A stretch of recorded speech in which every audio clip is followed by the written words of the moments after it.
Christmas is the best time to teach three sounds of CH. Three sounds of CH.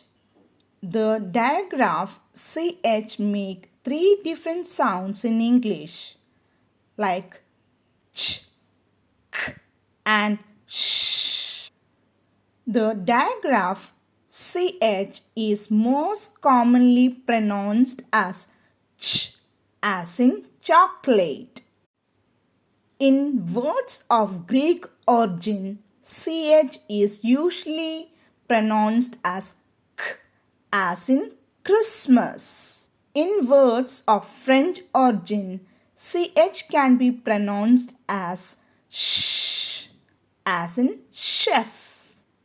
Chill out with the Christmas chef.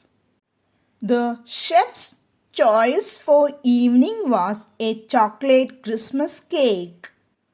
The chef added cherries to the Christmas cake. Thank you. Bye bye. Merry Christmas.